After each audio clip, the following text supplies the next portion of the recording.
দর্শক, আমরা দেখতে পাচ্ছি এই মুহূর্তে জুইয়ের বাবা কিন্তু আমাদের এখানকার মাছ ধরার যে বোট আছে সেই বোট নিয়ে নদীতে তার মেয়েকে খুঁজতে বের হয়েছেন।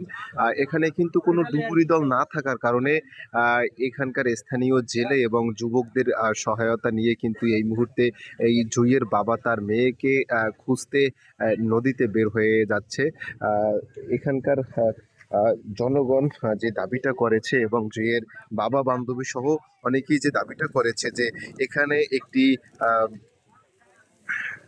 ডুবুরি দল না থাকার কারণে, যেটা হচ্ছে বরিশাল বড় পটুয়াখালী থেকে আসতে হয়, এই ডুবুরি দল না থাকার কারণে কিন্তু এই ভোগান্তিটা বেশি পোহাতে হচ্ছে। যদি এই বরগুনাতে একটা ডুবুরি দল থাকতো সেক্ষেত্রে কিন্তু তারা খুব সহজেই তার মেয়েকে জীবিত হোক মৃত হোক যে কোনোভাবেই হোক তারা তার মেয়েদের পেতেন, এমনটাই কিন্তু তারা আসলে দাবি করেছেন।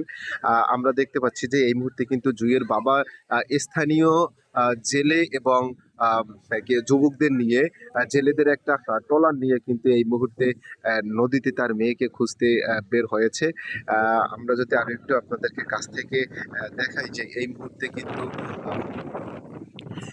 জুয়ের বাবা এই ট্রলারটি নিয়ে কিন্তু নদীর দিকে যাচ্ছে। আর আপনারা জানেন যে এই পায়রা নদীটা কিন্তু খুবই ভয়ঙ্কর থাকে।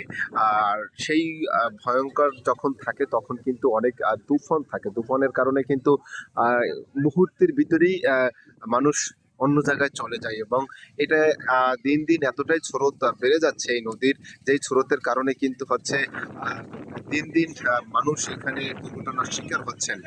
আমরা দেখতে পাচ্ছি যে এই মুহূর্তে কিন্তু জুইয়ের বাবা ট্রলার নিয়ে আহ, তার মেয়েকে খুঁজতে যাচ্ছে। আহ,